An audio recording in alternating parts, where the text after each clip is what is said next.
মানব বলে যাকে স্বীকৃতি দেওয়া হয়, যিনি ছিলেন ভারতবর্ষের রাষ্ট্রপতি, প্রাক্তন রাষ্ট্রপতি ডক্টর কালাম, যার হাতে ক্ষেপণাস্ত্র ছিল বলে আজ নরেন্দ্র মোদী আপনি লাদাখের সীমানায় বসে বলতে পারছেন ভারতবর্ষকে রক্ষা করার ক্ষমতা আমাদের আছে। আবুল কালাম আজাদের জন্য কি আপনাদের গর্ব হয় না? যে আর রহমান যে বলেছিল বন্দে মাতারাম মা তুঝে সালাম, আপনাদের কি পছন্দ হয় না?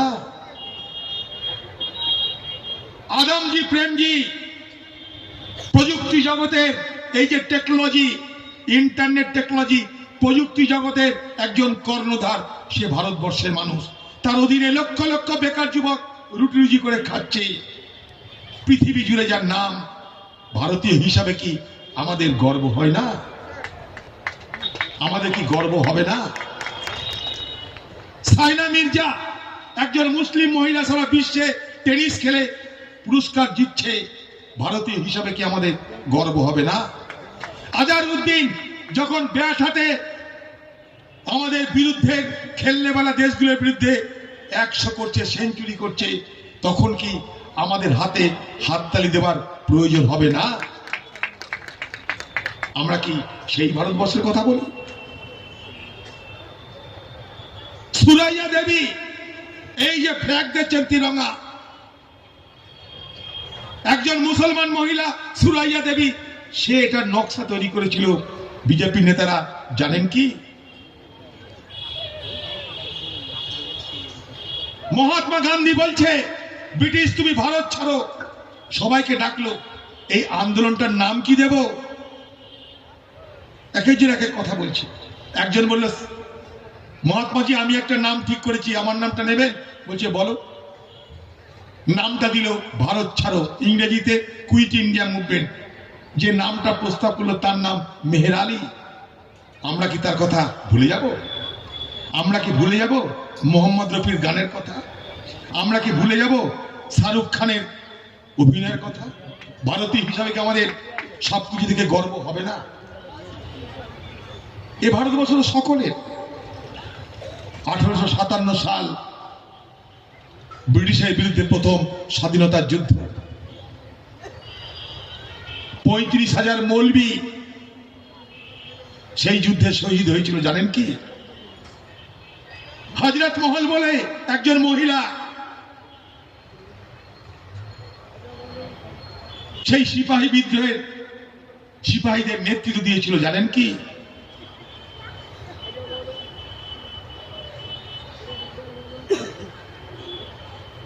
এই ভারতবর্ষকে তাই জানতে হবে, চিনতে হবে, বুঝতে হবে। হিন্দুত্বের গগলস লাগিয়ে এ ভারতবর্ষকে যারা চেনার চেষ্টা করছে, বোঝানোর চেষ্টা করছে, তাদের হাতে এ দেশ সুরক্ষিত নয়। আমি আপনি কেউ সুরক্ষিত নয়। এ দেশ হিন্দু, মুসলমান, শিখ, খ্রিস্টান, ব্রাহ্মণ, কায়স্থ, শূদ্র, শিডিউল কাস্ট, শিডিউল ট্রাইব সবাই মিলে এ দেশ তৈরি করেছে। এ দেশের মালিক সবাই, এ দেশের মালিক সবাই। যারা সেই দিন ব্রিটিশ সাম্রাজ্যবাদের বিরুদ্ধে কোনো কথা বলেনি, যারা সেদিন ব্রিটিশ সাম্রাজ্যবাদের বিরুদ্ধে আন্দোলন না করে তাদেরকে মদত করার সিদ্ধান্ত নিয়েছিল, তারা আজ আমাদের কে দেশপ্রেমী আর কে দেশপ্রেমী নয় তা শেখানোর চেষ্টা করছে। এটা কি আমার আপনার সকলের জন্য অপমান নয়? মহাত্মা গান্ধীর পাশে দাঁড়িয়ে খান আব্দুল গফফার খানকে দেখতে কি আমাদের ভালো লাগে না? জওহরলাল নেহরুর পাশে দাঁড়িয়ে মৌলানা আবুল কালাম আজাদকে দেখতে কি আমাদের ভালো লাগে না? নেতাজি সুভাষচন্দ্র বোসের যে বাহিনী, আজাদ হিন্দ বাহিনী, সেই বাহিনীর 19 জন মন্ত্রী ছিল সেই সরকারের। সেই সরকারের 19 জন মন্ত্রী ছিল আজাদ হিন্দ সরকারের। সেই 19 জন মন্ত্রীর মধ্যে 5 জন মন্ত্রী ছিল মুসলমান। নেতাজি সুভাষচন্দ্র বোসের সঙ্গে কে সেই আন্দোলনে, কে সেই লড়াইয়ে পাশাপাশি ছিল বলুন? খান সানওয়াজ খান। এ ভারতবর্ষ কি আমরা ভুলে যাব আজ? তাই প্রশ্ন ভারতবর্ষের মানুষের কাছে, কোন ভারতবর্ষ আমরা গ্রহণ করব? কোন ভারতবর্ষ গ্রহণ করব? সকলের জন্য ভারতবর্ষ, যে ভারতবর্ষে আমরা হিন্দু মুসলমান শিখ খ্রিস্টান কাঁধে কাঁধ মিলিয়ে একসঙ্গে বড় হয়েছি। ঈদ, বকরিদ, দুর্গাপুজো, কালী পুজো, বড়দিন সব পার্বণ আমরা মিলেমিশে ভাগ করে নিয়েছি। আজকে তাদের মধ্যে বিভাজনের রাজনীতি আনলে সমাজ দুর্বল হবে, রাজ্য দুর্বল হবে, দেশ দুর্বল হবে। তাই এলাকার মানুষ কাকে দরকার? বিজেপির বিরুদ্ধে লড়বে কে? ভারতবর্ষের ইতিহাস বলছে বিজেপির বিরুদ্ধে লড়তে পারে কংগ্রেস। আমি বলছি না, ভারতবর্ষের ইতিহাস। 1915 সাল হিন্দু মহাসভা গঠন হয়ে শুরু হয়েছিল বিজেপির ভারতবর্ষকে হিন্দুত্বে রূপান্তরিত করবার রাজনৈতিক যাত্রা। এককভাবে কোনোদিন তারা ভারতবর্ষের ক্ষমতায় আসতে পারেনি। 2014 সালে এককভাবে তারা ক্ষমতা এলো। দ্বিতীয়বার 2019 সাল ভারতবর্ষে হিন্দুত্বের ধ্বজা উড়িয়ে দেশকে দখল করবার রাস্তায় তারা নেমে পড়ল। মানুষের মধ্যে নিরাপত্তাহীনতা কি হয়, অনিশ্চয়তা বাসা বেঁধে বসছে। কেন? তার কারণ কংগ্রেস দুর্বল হয়ে গেছে। তাই 1915 সাল আর 2014 সাল এককভাবে বিজেপিকে ক্ষমতায় আসতে 100 বছর সময় লেগেছে। হিসাব করে দেখুন। 2015 সাল বিশ্ব হিন্দু মহাসভার প্রথম সর্বভারতীয় কনফারেন্স হয়েছিল হরিদ্বারে। সেই দিন থেকে যাত্রা শুরু করে এককভাবে বিজেপিকে ক্ষমতায় আসতে সময় লেগেছিল 2014 সাল, অর্থাৎ 100 বছর। কেন পারেনি জানেন? মাঝে কংগ্রেস ছিল। তাই যতদিন কংগ্রেসের রাজনীতি ছিল, যতদিন কংগ্রেসের রাজনীতি প্রাধান্য পেয়েছে ভারতবর্ষে, ততদিন বিজেপি মাথা তুলে দাঁড়াতে পারেনি। যেদিন থেকে কংগ্রেস দুর্বল হয়েছে, লক্ষ্য করে দেখুন ভারতবর্ষের বিজেপি পার্টি মাথা তুলে দাঁড়িয়েছে। বেশি দূর যেতে হবে না, এই বাংলাটাই দেখুন না, এই বাংলাটা দেখুন, বুঝে যাবেন। 1919 সাল, এই 1999 সাল, 1998 সাল পশ্চিমবঙ্গের রাজনীতিতে কি দেখলাম আমরা? প্রথম বিজেপি পার্টির পদার্পণ কার হাত ধরে? অগ্নিকন্যা মমতা ব্যানার্জির হাত ধরে। সেদিন অগ্নিকন্যা কি বললেন? বললেন বিজেপির সঙ্গে তো আমাদের কোনো শত্রুতা নয়, বিজেপি তো অচ্যুত নয়, বিজেপি তো অস্পৃশ্য নয়, তাদের সঙ্গে তো আঘাত করা যায়। রাষ্ট্রীয় স্বয়ংসেবক সংঘ আরএসএস তারা তো দেশদ্রোহী নয়, তারা তো সাম্প্রদায়িক নয়, তারা তো দেশপ্রেমী। আমি বলিনি, বাংলার মুখ্যমন্ত্রী মমতা ব্যানার্জি বলেছিল, মনে করে দেখুন। এই বিজেপি পার্টিকে যখন নির্বাচনী আঘাত করে প্রথম বাংলার বুকে মমতা ব্যানার্জি নিয়ে এলেন, আমরা তখন প্রতিবাদ করেছিলাম, বলেছিলাম এ বাংলাকে দয়া করে সাম্প্রদায়িকতার বিষ বাষ্পে আবৃত করবেন না। সাম্প্রদায়িকতার রাজনীতি বাংলার মানুষ বরাবর বর্জন করেছে, তাকে দয়া করে বাংলার মাটিতে আর আকর্ষণ করার চেষ্টা করবেন না। দিদি ভাই বলল সিপিএম কে হারাতে হবে, তাই আমাকে বিজেপি দরকার। বিজেপি সরকারের মন্ত্রী হলেন, অটল বিহারীর মন্ত্রী হলেন, রেল মন্ত্রী, কয়লা মন্ত্রী, কত মন্ত্রী। অটল বিহারী আসছে দিদির বাড়িতে পিঠাপুলি খাচ্ছে। নরেন্দ্র মোদী ক্ষমতা এলো, গোধরাকাণ্ড করে দিদি তাকে লাল গোলাপ পাঠিয়ে সম্মান জানালো। দিদির অটল বিহারী বাজপেয়ীর আমলে বছরের পর বছর মন্ত্রী হয়ে থাকলো। দিদির হাত ধরে এ বাংলায় ধীরে ধীরে এই বিজেপি পার্টি আস্তে আস্তে গাছপালা লতা বাড়িয়ে বাংলাকে কবজা করার চেষ্টায় নামলো। বাংলার মানুষ তাকিয়ে দেখুন, বাংলার মানুষ তাকিয়ে দেখুন, যে কংগ্রেস মুখ্যমন্ত্রী মমতা ব্যানার্জিকে ক্ষমতায় নিয়ে এনে দিল 2011 সালে। ক্ষমতা আসার পর সেই কংগ্রেসকে প্রথম হত্যা করার জন্য ময়দানে নামলো বিজেপি, তৃণমূল পার্টি। আজকে এখানকার তৃণমূল পার্টির আমাদের উপর রাগ কেন? 2011 সালে ভাই আমাদের দয়া দাক্ষিণ্য নিয়ে তোমরা ক্ষমতা এসেছিলা, এখন ভালো লাগছে না আমাদের? এখন আমাদের দেখে গায়ে জ্বালা হচ্ছে। 2011 সালে দিদি কংগ্রেসের কাছে হাত জোর করে বলেছিল, আপনারা সাহায্য করুন, বাংলা থেকে আমরা বাম সন্ত্রাসকে মোকাবেলা করে পরাস্ত করব, নতুন বাংলা করব, সোনার বাংলা করব। কংগ্রেস সমর্থন করেছিল, টাকা দিয়েছিল, পয়সা দিয়েছিল, হেলিকপ্টার দিয়েছিল, সব দিয়েছিল। দিদি আপনি ক্ষমতা এসেছিলেন, ক্ষমতা আসার পর আপনি কংগ্রেসকে হত্যা করতে শুরু করলেন। যারা আপনাকে জন্ম দিল তাকেই আপনি হত্যা করছেন। আপনার যিনি জন্মদাত্রী মা কংগ্রেস, সেই রাজনৈতিক দল, যে রাজনৈতিক দল আপনাকে জন্ম দিয়েছিল, আপনি আপনার সেই রাজনৈতিক মাতাকে হত্যা করতে ময়দানে নামলেন। দিদি আপনার চেহারা বাংলার মানুষ দেখে ফেলল। মিষ্টি মিষ্টি কথায় আপনি অনেক ভুলিয়েছেন বাংলার মানুষকে, হাওয়াই চটি করে বাংলার মানুষকে অনেক ভুলিয়েছেন। কিন্তু আপনার আসলিয়াত কি বাংলার মানুষের তো জানা দরকার। আপনার আসলিয়াত তো জানা দরকার। এই পশ্চিমবঙ্গে আপনি যত বেশি বেশি করে কংগ্রেসকে, যত বেশি বেশি করে বাম দলকে আক্রমণ করেছেন, হত্যা করেছেন, তার ছিটে ফোঁটা আপনি বিজেপির বিরুদ্ধে করেননি। আজকে করছেন, আজকে করছেন, জানা লেগেছে আপনার আজকে মনে হচ্ছে। কিন্তু সেদিন যখন বিজেপি পার্টি গুড়ি গুড়ি পায়ে এই পশ্চিমবঙ্গে প্রবেশ করলো আপনার হাত ধরে, তখন আমরা সতর্ক করেছিলাম। আপনি যখন কংগ্রেসকে, বামেদের হত্যা করছেন, অফিস ভেঙে দিচ্ছেন, জ্বালিয়ে দিচ্ছেন, এমএলএ এমপি কেড়ে নিচ্ছেন, পঞ্চায়েত ভোট করতে দিচ্ছেন না, তখন আমরা বলেছিলাম কংগ্রেস বাম এ বাংলার ধর্মনিরপেক্ষ শক্তি, তাদেরকে দয়া করে ধ্বংস করবেন না। ধর্মনিরপেক্ষ শক্তি যদি ধ্বংস হয়ে যায় এ বাংলায় সুবিধা হবে সাম্প্রদায়িক বিজেপি শক্তি। আপনি আমাদের কথায় পাত্তা দেননি। আপনি বলেছিলেন কখনো কংগ্রেস করেছি, এ কথা ভাবলে আপনার লজ্জা হয়। কিন্তু আপনি একবারও বললেন না যে যাদেরকে আমি বাংলায় নিয়ে এসেছি সেই বিজেপিকে বাংলায় নিয়ে আসার জন্য আপনার লজ্জা হয়। এ কথা কিন্তু একবার আপনার মুখ দিয়ে বার হলো না। হাই রে হাই দিদি ভাই, এ বাংলায় আপনি মুখ্যমন্ত্রী মমতা ব্যানার্জি দুধ কলা দিয়ে সাপ পুষেছিলেন।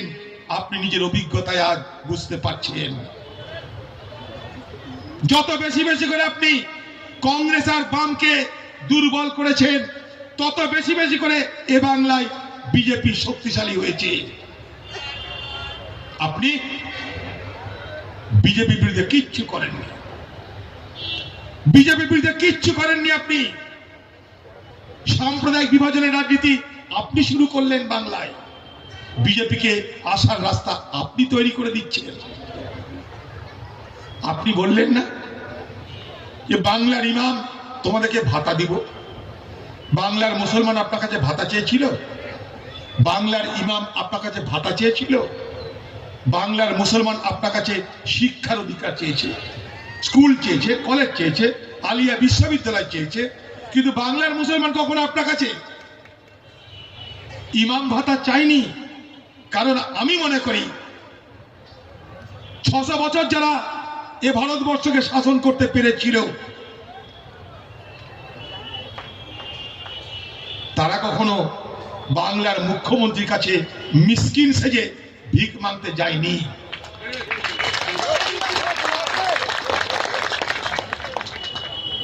যখন মমতা ব্যানার্জি ছিল না দুনিয়ায়, কংগ্রেস, সিপিএম, বিজেপি কেউ ছিল না, তখন সাল্লাল্লাহু আলাইহি সাল্লাম নবী হযরত মুহাম্মদ সাহেব মক্কা থেকে মদিনায় গিয়ে মসজিদ স্থাপন করলেন, মাদ্রাসা স্থাপন করলেন, ইমাম তৈরি করলেন, মুয়াজ্জিন তৈরি করলেন। তখন কারোর সহযোগিতা দরকার পড়েনি। ইসলাম তো প্রাকৃতিক ধর্ম, সমাজ দেখবে, মানুষ দেখবে, কোনো চিন্তার কারণ নাই। দিদিকে কেউ চিন্তা করতে পারেনি ইমামদের জন্য, দিদিকে কেউ চিন্তা করতে পারেনি মুয়াজ্জিনদের জন্য। সর্বোপরি ইমাম ভাতা, মুয়াজ্জিন ভাতার টাকা ওয়াকফ সম্পত্তি থেকে আসে, আপনার পকেট থেকে নয়। আপনি সেটাও মুসলমানদের গোপন করলেন। আপনার রাজ্যে ওয়াকফের সম্পত্তি লুট হচ্ছে, লুট লুট লুট হচ্ছে ওয়াকফের সম্পত্তি আপনার রাজ্যে।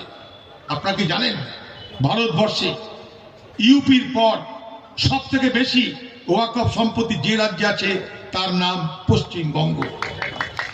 বিশেষজ্ঞরা বলে পশ্চিমবঙ্গে যত ওয়াকফ সম্পত্তি আছে সেগুলোকে যদি ঠিক মতন ব্যবসায়িক ভাবে ব্যবহার করা যায়, মুসলিম সমাজের বছরে রোজগার হবে 10 থেকে 12,000 কোটি টাকা। আমি না, বিশেষজ্ঞরা বলছে, জেনে রাখুন। সেই ওয়াকফ বোর্ডের সম্পত্তি বাংলায় লুট করতে দিয়েছেন আপনি, আর ইমামদের বলছেন টাকা দিব, মুয়াজ্জিনদের বলছেন টাকা দেব। টাকা তো দেবেন ওয়াকফ বোর্ড থেকে, আপনি দেনে বলা কি?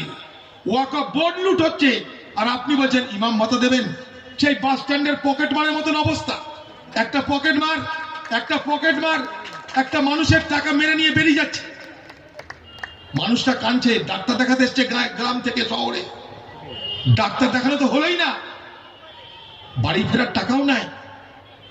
সেই পকেট মার পাশে দাঁড়িয়ে দাঁড়িয়ে দেখছে লোকটা কাঁদছে, পকেট তো মেরে নিচ্ছে। লোকটাকে জিজ্ঞেস করছে, ভাই তোমার কি হয়েছে? বলছে আমার এমন পকেট মেরেছে, ডাক্তার দেখানোর তো ক্ষমতা নেই, বাড়ি যাওয়ারও পয়সা নেই, পকেট মারে দয়া হয়েছে, 100 টাকা দিয়েছে। তো লোকটা ভাবছে কত বড় পকেট মার গো, পকেট মার না, কত বড় মানুষ গো, এরকম তো দয়ালু মানুষ দেখাই যায় না। আমার বিপদের কথা বুঝে আমাকে 100 টাকা দিচ্ছে, কিন্তু সেটা যে পকেট মার, সেই পকেট মার যে সেই মানুষের টাকা আগেই মেরে নিয়েছে, 1000 টাকা মেরে 100 টাকা দিচ্ছে, সেই মানুষটা তখন বুঝতে পারেনি। তাই বাংলার মুখ্যমন্ত্রী আমাদের কাছে সেই পকেট মানে মতন ওয়াকফ লুট হচ্ছে, দেখার কেউ নাই। আমাদেরকে ইমাম ভাতা দিয়ে দিল, আমাদেরকে ইমাম ভাতা দিয়ে দিচ্ছে, মুয়াজ্জিন ভাতা দিয়ে বলছে দেখেছো আমি কত বড় দয়ালু। এ বাংলার মানুষ বোঝার চেষ্টা করবে। একটা সমাজ কিসে বড় হয়? সে হিন্দু সমাজ হোক, মুসলমান সমাজ হোক, শিডিউল কাস্ট হোক, শিডিউল ট্রাইব হোক, ওবিসি হোক, বড় কিসে হয়? তার শিক্ষাগত যোগ্যতা, তার সামাজিক যোগ্যতা, তার রাজনৈতিক যোগ্যতা। শুধু তাই নয়, সামাজিক নিরাপত্তা, অর্থনৈতিক নিরাপত্তা, শিক্ষাগত নিরাপত্তা, রাজনৈতিক নিরাপত্তা, তবেই একটা সমাজ গড়ে ওঠে, এমনি এমনি নয়। বেশি দূর যেতে হবে না, কংগ্রেসটা খুবই খারাপ, ঠিক আছে। 1977 সাল পশ্চিমবঙ্গে কংগ্রেসের মুখ্যমন্ত্রী তখনও সিদ্ধার্থ শঙ্কর রায়। যান দেখে আসুন হিসাব। 1977 সাল, সেদিন আজকের মতন মুসলমানদের এত শিক্ষাগত যোগ্যতা ছিল না। আজকে গ্রামে গ্রামে যেভাবে মুসলিম পরিবারের ছেলে মেয়েরা পড়াশোনা করছে ভাবা যায় না। আমি মুর্শিদাবাদের মানুষ, আমি জানি সেখানকার গ্রামে গ্রামে আমাদের ঘরের মেয়েরা যেভাবে পড়াশোনা করছে তাজ্জব ব্যাপার। 77 সালে এ অবস্থা ছিল না।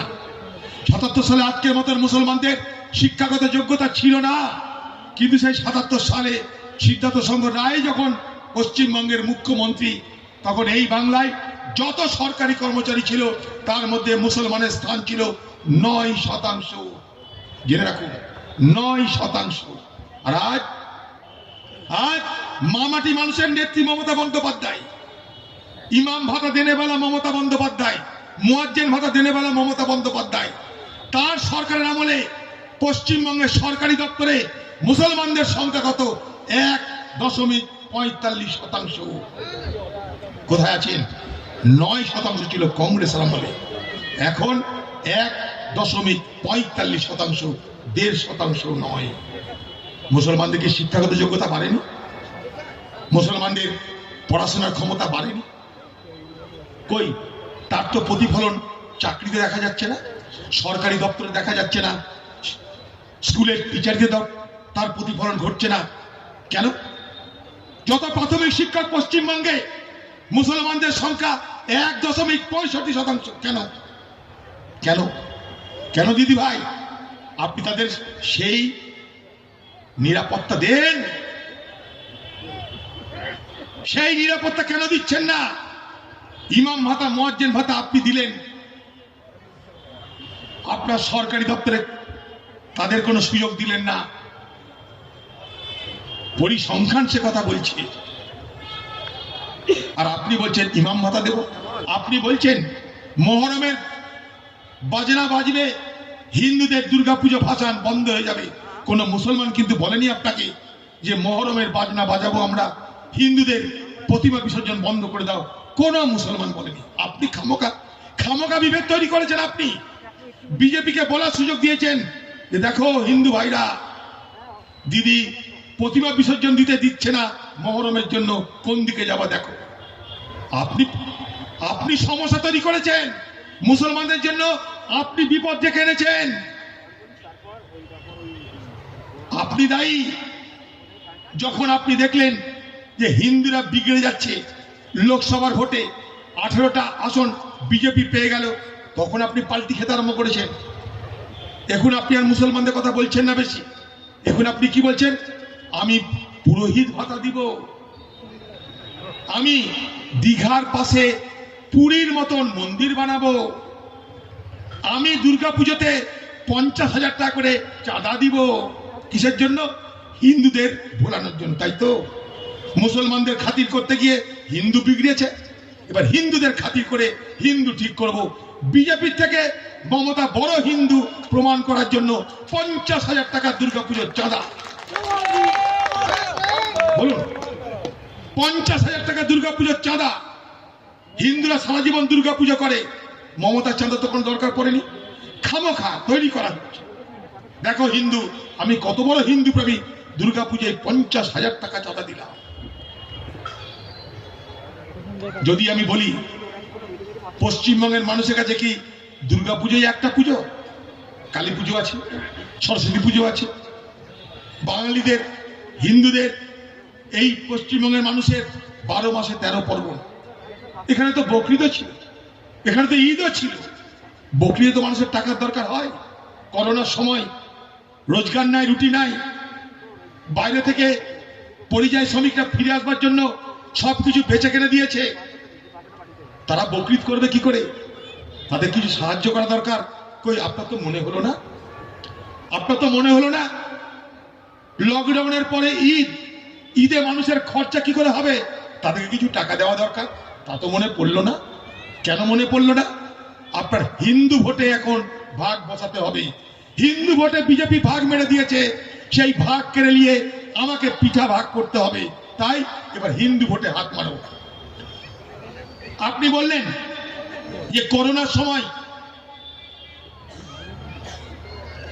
ঈদের নামাজ হবে না, আপনি বললেন করোনায় বকরিদের নামাজ হবে না। কোন মুসলমান তার জীবদ্দশায় ঈদের দিন নামাজ পড়তে ঈদগাহে যাবে না, এমন কোনোদিন হয় না, কিন্তু এবার হয়েছে। কারণ আপনারা মনে করেছেন সরকারের নির্দেশ মেনে করোনার জন্য আপনার যাওয়া উচিত নয়, ঠিক করেছেন। কিন্তু যদি বলা হয় যে আপনি তো 50,000 টাকা করে পুজো মণ্ডপে দিলেন, পুজো মণ্ডপে কি ভিড় আটকাতে পেরেছিলেন? পুজো মণ্ডপে ভিড় আটকানো যায়নি। একদিকে আপনি বলছেন মুসলমান তুমি নামাজ পড়ো না, আর হিন্দুদের পুজোতে 50,000 টাকা করে দিয়ে দিলেন। কি বাতাবরণ তৈরি করলেন আপনি? আপনি বুঝিয়ে দিলেন যে বিজেপির সঙ্গে টক্কর মারতে আপনি আরো বিজেপি হওয়ার চেষ্টা করছেন। এটা তো তার প্রমাণ। এর থেকে আর কি বড় প্রমাণ থাকতে পারে? তাই এলাকার মানুষ নিজেদের চোখ দিয়ে সবকিছু দেখুন, নিজেদের কান দিয়ে নয়, চোখ দিয়ে দেখুন। এই ভারতবর্ষের কংগ্রেস আজ বিজেপির বিরুদ্ধে লড়াই করতে পারে কি পারে না দেখুন। আজ পর্যন্ত ভারতবর্ষে বিশ্বাসযোগ্যতার সঙ্গে বিজেপির বিরুদ্ধে কে লড়াই করেছে এলাকার মানুষ বিচার করে দেখুন। আজও পর্যন্ত দিল্লির বুকে সরকারের বিরুদ্ধে কৃষকদের আন্দোলন, সেই আন্দোলনকে পার্লামেন্টের মধ্যে বাইরে রাস্তায় সব জায়গায় কারা বিরোধিতা করছে ভারতবর্ষের কংগ্রেস। বিজেপি পার্টির কিষাণ বিরোধী আইন বাতিল করার দাবি তুলেছে কংগ্রেস। বিজেপি পার্টি ভারতবর্ষের কিষাণদের অধিকার কেড়ে নিতে চায় কয়েকটা পুঁজিপতিদের খাতির করার জন্য। বিজেপি পার্টি ভারতবর্ষের মানুষের গণতান্ত্রিক অধিকার কেড়ে নিতে চায়। বিজেপি ভারতবর্ষের মানুষের সমান অধিকার কেড়ে নিতে চায়। রুখে দাঁড়ায় কে? ভারতবর্ষের জাতীয় কংগ্রেস। এই ভারতবর্ষের জাতীয় কংগ্রেস তাই যদি দেশ শাসন করতে পারে ভারতবর্ষের জাতীয় কংগ্রেস, কেন বাংলা শাসন করতে পারবে না? ভারতবর্ষের জাতীয় কংগ্রেস যদি সারা ভারতবর্ষের বিজেপিকে 100 বছর রুখে দিতে পারে, তাহলে বাংলায় কেন আমরা পারবো না?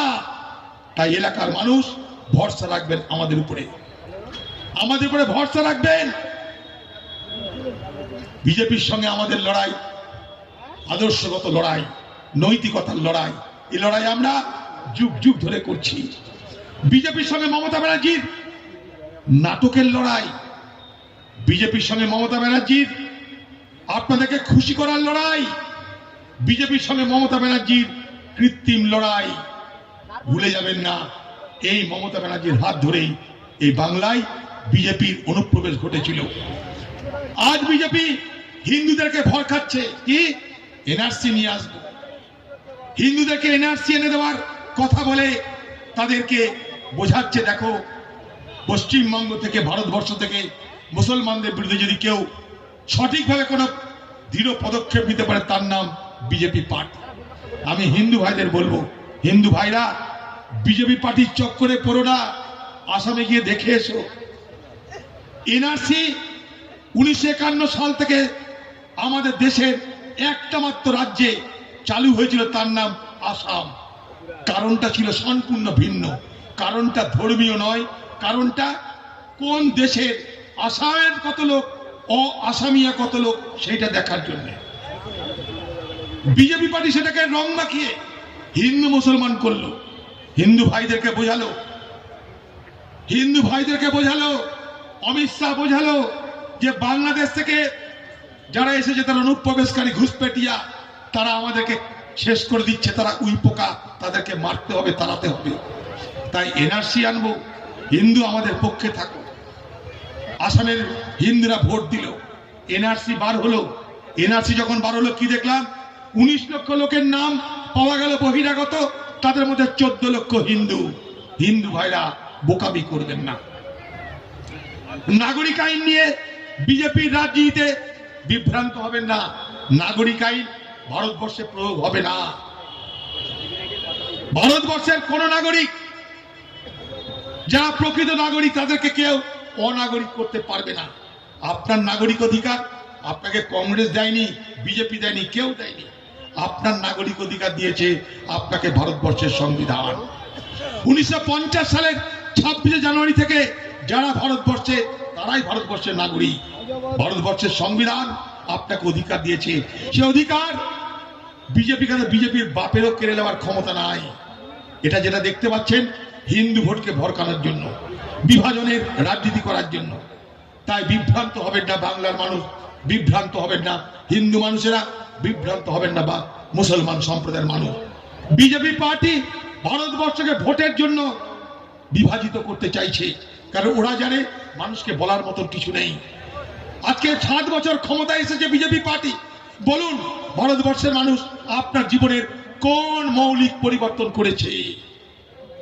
বরং উল্টো কাজ করছে। কৃষকদের অধিকার কেড়ে নিয়ে কৃষি আইন চালু করলে আজকে কৃষকদের উৎপাদিত ফসল সরকার কিনবে না। কৃষকদের উৎপাদিত ফসল সরকার যদি না কেনে, আপনার রেশন বন্ধ হয়ে যাবে। আপনার রেশন বন্ধ হয়ে গেলে 2 টাকা 3 টাকা ধরে কংগ্রেসের আমলে আনা খাদ্য সুরক্ষা আইন বন্ধ হয়ে যাবে। 82 কোটি মানুষ খাদ্য সুরক্ষার যে সুবিধা পান, তার থেকে বঞ্চিত হবেন। আজকে বিজেপি পার্টি ভারতবর্ষের মানুষের জন্য সেটাই করতে চাইছে, যার বিরোধিতা করছে কংগ্রেস পার্টি। তার জন্য প্রতিদিন আমাদের আন্দোলন, আজও আমাদের আন্দোলন। তাকিয়ে দেখুন পেট্রোলের দর, তাকিয়ে দেখুন গ্যাসের দর। কারা ভারতবর্ষের মানুষকে স্বপ্ন দেখিয়েছিল আমরা সকলের জন্য সুখের ভারতবর্ষ করে দেব? BJP party. বাংলার মানুষকে কারা স্বপ্ন দেখিয়েছিল সোনার বাংলা করব? TMC party. আজকে তাদের চেহারা দেখো, কে কোথায় যাবে, সকাল থেকে রাত পর্যন্ত প্রতিযোগিতা। বাম আমলে যারা খেলো, তারা এখন দিদি ক্ষমতা আসার পর তারা দিদির দলে যোগ দিল।